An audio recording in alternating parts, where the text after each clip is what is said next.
Hello दोस्तों, नमस्कार। मैं हूं अभिषेक और आप देख रहे हैं हमारा यूट्यूब चैनल हेलो गुरुजी। आज गणित कक्षा 10 प्रश्नावली 1.2 का दूसरा लेक्चर है। देखिए, प्रश्न नंबर आपका है 5। प्रश्न कहता है कि जांच कीजिए कि क्या किसी प्राकृत संख्या n के लिए संख्या 6 पावर n अंक 0 पर समाप्त हो सकती है। तो हम आप लोगों को बता देते हैं कि कोई भी प्राकृत संख्या यदि वो 0 पर समाप्त होती है तो उसके अविभाज्य गुणनखंड में 5 आना जरूरी है, यानी 5 आना चाहिए। उसका एक गुणनखंड 5 होना चाहिए यदि वो 0 पर समाप्त होती है तो इस बात को हम लिखते हैं। प्रश्न नंबर आपका है 5। तो सवाल कहता है, सवाल के अकॉर्डिंग हम लिखते हैं, हम जानते हैं कि कोई भी प्राकृत संख्या n के लिए यदि 0 पर समाप्त होती है तो उसके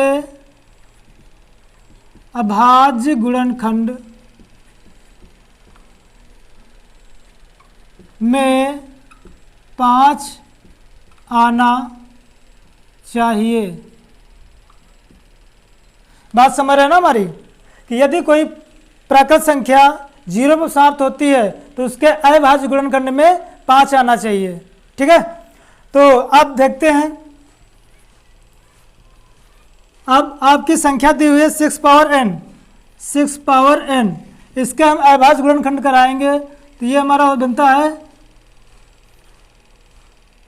2 गुणे 3 की पावर n। 6 के आपके अविभाज्य गुणनखंड 2 गुणे 3 आते हैं। इसको आप इस प्रकार भी लिख सकते हैं 2 की घात n गुणे 3 की घात n। तो यहाँ आप देख रहे हैं कि जो 6 पावर n है इसके अविभाज्य गुणनखंड 2 और 3 आ रहे हैं, इसके अलावा कोई अन्य गुणनखंड नहीं है। तो हमने कहा था कि यदि कोई प्राकृत संख्या 0 पर समाप्त होती है तो उसके गुणनखंड में 5 आना चाहिए। यहाँ आपका 5 नहीं आता है, तो इससे पता चलता है कि जो 6 पावर n है वो 0 पर समाप्त नहीं हो सकती है। तो इस बात को हम लिखते हैं।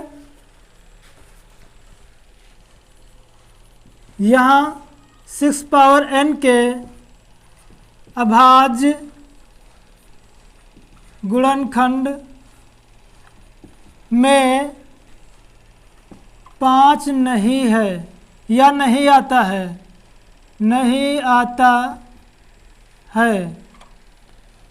अतः 6 पावर n संख्या 6 पावर n 0 पर समाप्त नहीं हो सकती।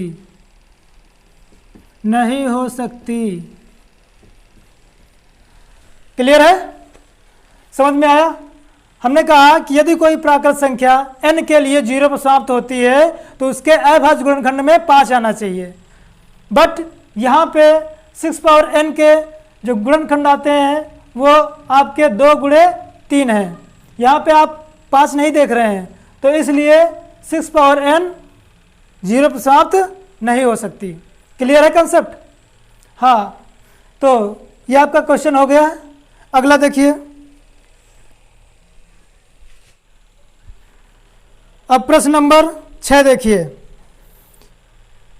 कहता है व्याख्या कीजिए कि 7 गुणे 11 गुणे 13 प्लस 13 और 7 गुणे 6 गुणे 5 गुणे 4 गुणे 3 गुणे 2 गुणे 1 प्लस 5 भाज्य संख्याएं क्यों हैं?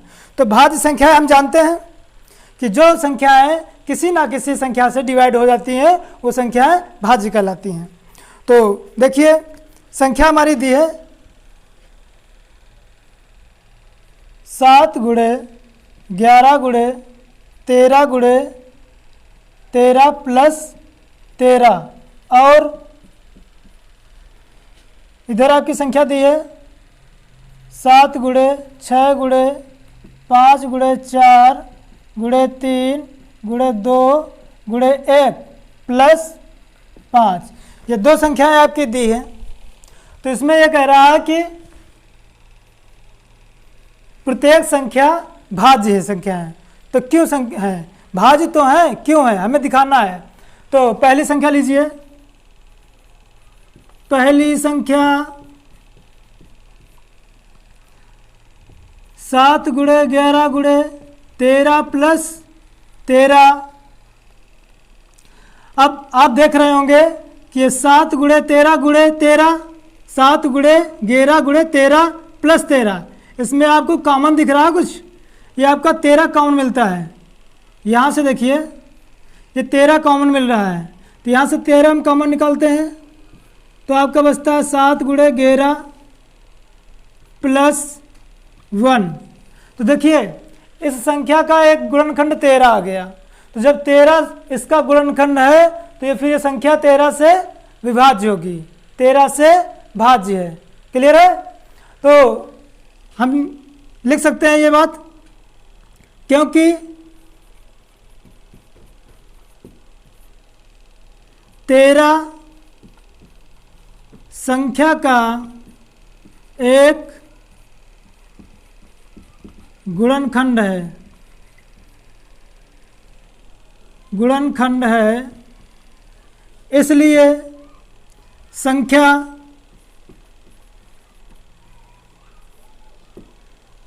तेरह से भाज्य होगी। क्लियर है?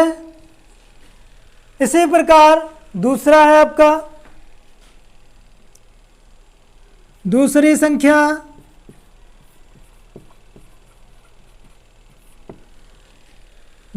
आपकी दी है 7 गुणे 6 गुणे 5 गुणे 4 और गुणे 3 गुणे 2 गुणे 1 प्लस 5। देखिए इसमें से आप कॉमन कुछ मिलता है आपका 5, यहाँ भी 5 है, यहाँ भी 5 है, 5 कॉमन मिलेगा तो 5 कॉमन निकालिए, बचता है हमारे पास 7 गुणे 6 गुणे ये 4 गुणे 3 गुणे 2 गुणे 1 और प्लस 1। यहाँ भी इस संख्या का एक गुणनखंड आता है आपका 5, तो इसलिए दी गई संख्या 5 से डिवाइड होगी अर्थात भाज्य होगी। तो यहाँ लिखेंगे हम, क्योंकि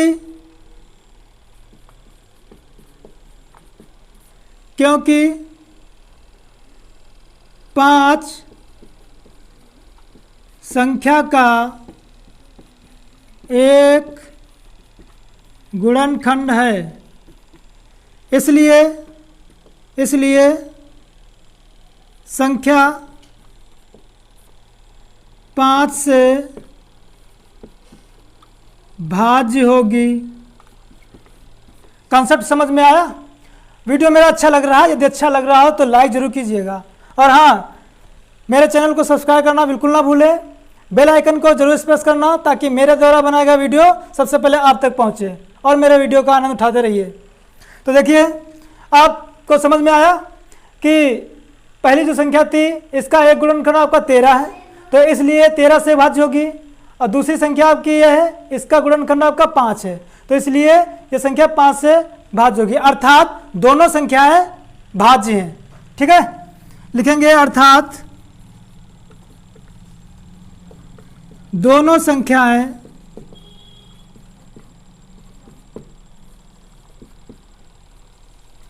भाज्य हैं। क्लियर है? कॉन्सेप्ट क्लियर है? यदि कोई डाउट हो आपको तो कमेंट बॉक्स में जरूर लिखना।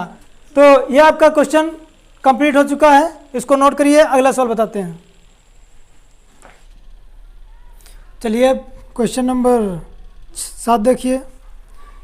सवाल कहता है किसी खेल के मैदान के चारों ओर एक वृत्ताकार पथ है, इस मैदान का एक चक्कर लगाने में सोनिया को 18 मिनट लगते हैं, जबकि इसी मैदान का एक चक्कर लगाने में रवि को 12 मिनट लगते हैं।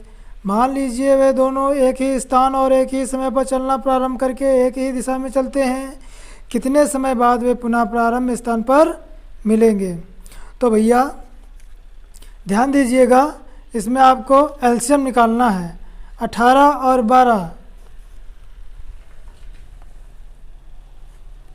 हम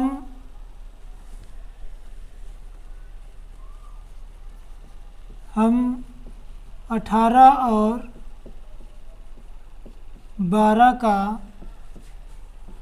एलसीएम ज्ञात करेंगे। ठीक है, तो देखिए ये आपका हुआ इधर 18 और इधर हुआ 12, डिवाइडिंग करिए, ये 2 से 2 9 18, ये 3 3 9 और ये 3, ये 2 से 2 3 6 और ये 3। तो ये 18 के फैक्टर हैं आपके, ये 2 इंटू 3 इंटू 3 और ये 12 के फैक्टर 2 इंटू 2 इंटू ये 3। तो देखिए इसमें ये आपका 2 कॉमन मिलता है। लिखिए पहले संख्या 18, 12 का एलसीएम बराबर ये 2 कॉमन मिला इंटू ये 3 कॉमन मिला इंटू और ये 2 और ये 3, 2 इंटू 3। ठीक, 2 3 6, 6 दूना 12, 12 3 36, ये 36 आपका इसका एलसीएम आ गया है। तो ये प्रश्नावली 1.2 यहीं पर समाप्त होती है। यदि मेरा वीडियो पसंद आ रहा है तो मेरे वीडियो को करें लाइक और मेरा चैनल करें सब्सक्राइब। यदि कोई आपको किसी सवाल में कोई डाउट हो तो कमेंट बॉक्स में ज़रूर लिखना। Thank you. अगला वीडियो अगले दिन।